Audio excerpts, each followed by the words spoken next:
Hi, it's Dr. Z. I will be introducing neurodevelopmental disorders today.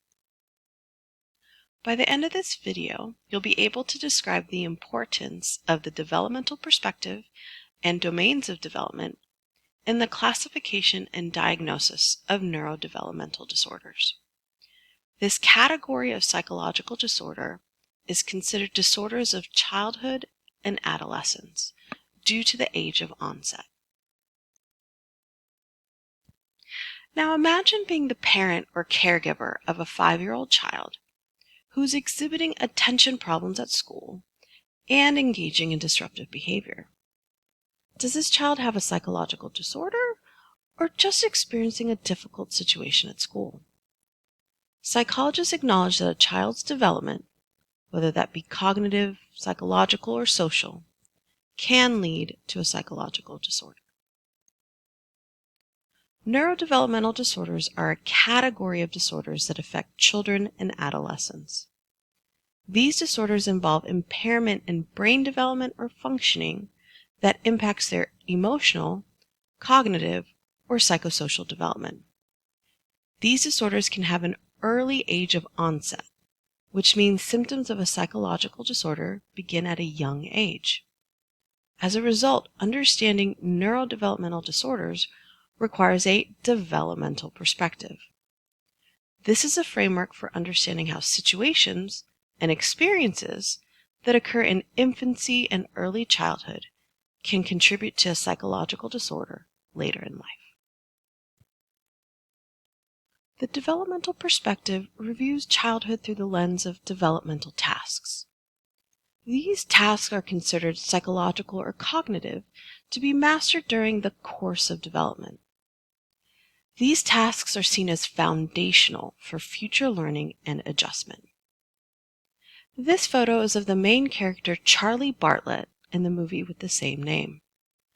Charlie has struggled academically most of his life and has been kicked out of numerous high schools due to his disruptive behavior. He has a hard time making friends and listening to people. Charlie was recently diagnosed with ADHD, or Attention Deficit Hyperactivity Disorder.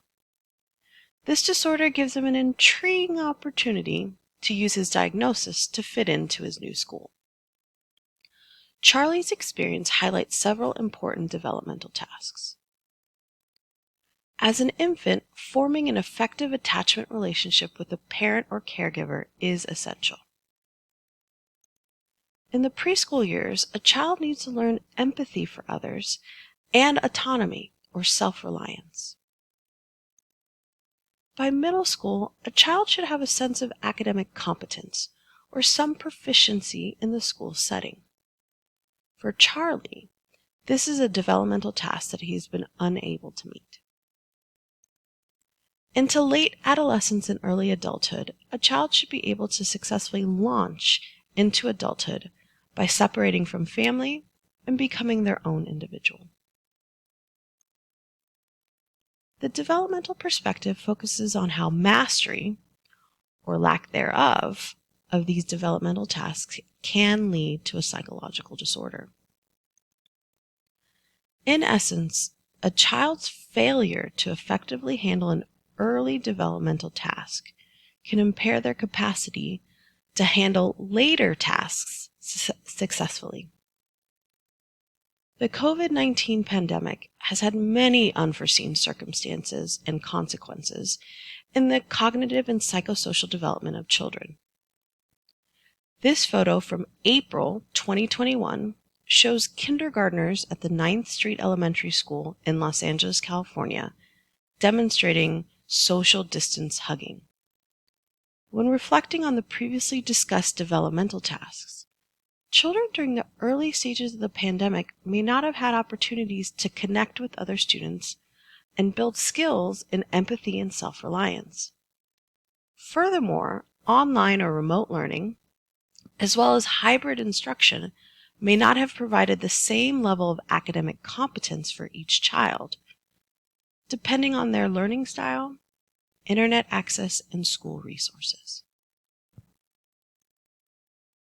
There are certain areas of development in which a child should meet. The term domains of development refers to the age ranges when children typically reach or meet important developmental milestones. Developmental milestones in infancy and early childhood focus on two areas: motor skills and language. In motor skills, a child learns how to control large movements with their body and moving from place to place, which is referred to as gross motor skills. Gross motor skills include sitting, crawling, running, and jumping.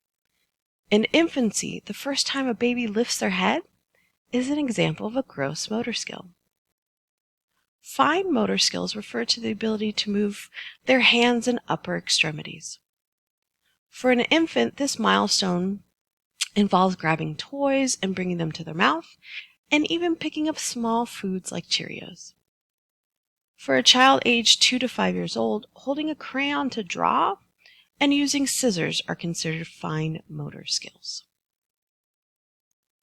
Early language development includes expressive and receptive language abilities. Expressive language involves being able to communicate your needs and thoughts to others. Receptive language is the ability to understand what someone else is saying.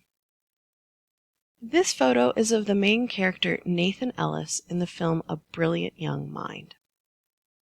At a young age, Nathan exhibited behavior consistent with a diagnosis of autism spectrum disorder because he had deficits in expressive language. In other words, Nathan's spoken language was minimal as a child, and he had difficulty explaining what he wanted from his mother. The third domain of development is cognition.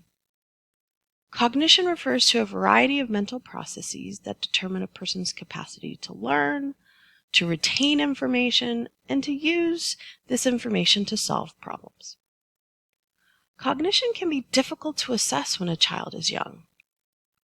Rather, habituation speed is a better predictor of cognitive performance later in life. Habituation speed is the amount of time an infant takes to habituate, or get used to, or in some cases lose interest in, a repetitively presented stimulus or object. The final domain is in adaptive functioning. Adaptive behavior allows an individual to meet the cultural expectations for independent functioning associated with a particular age. Individuals diagnosed with autism spectrum disorder appear to have deficits particularly in social skills. In the film A Brilliant Young Mind, Nathan here struggles forming relationships with new people, which unfortunately gets more difficult as he enters high school and participates in the International Mathematics Olympiad. In the classification and diagnosis of neurodevelopmental disorders, there are two different approaches. The categorical approach accepts that disorders fall into discrete categories with clear symptoms and criteria that distinguish it from other disorders. The DSM-5 uses a categorical approach. On the other hand, the dimensional approach posits that disorders are not categorically different from normal behavior, and rather should be understood as different dimensions or degrees of maladaptive behavior. These different approaches to classification and diagnosis involve different methods of assessment. The categorical approach will use structured interviews and administer psychological tests to determine diagnosis. For example, an intelligence test could be used to determine the IQ of a child to see if they meet the criteria for intellectual development disorder. This photo is of the documentary Dyslexia the Movie. This film explores the director Harvey Hubble V's own experiences growing up with dyslexia, which is a specific learning disorder. He interviews famous people, including Billy Bob Thornton, who have dyslexia and to learn more about their life and how the U.S. education system works or maybe fails to work with students with learning disabilities.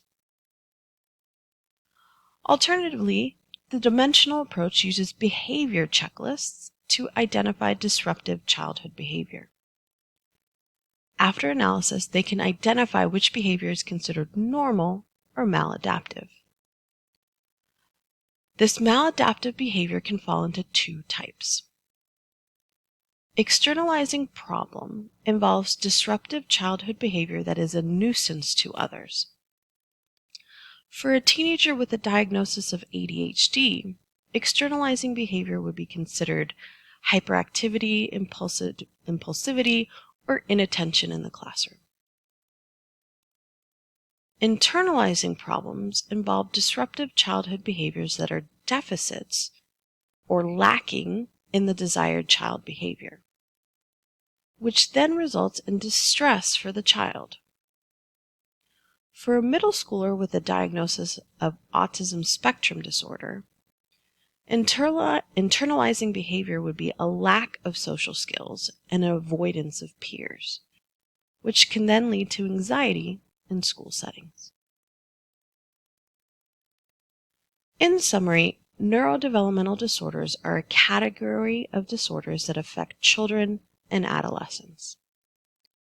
These disorders involve impairment in brain development or functioning that impacts their emotional, cognitive, or psychosocial development. These disorders can have an early age of onset. As a result, knowledge of development is key to understanding and diagnosing childhood disorders.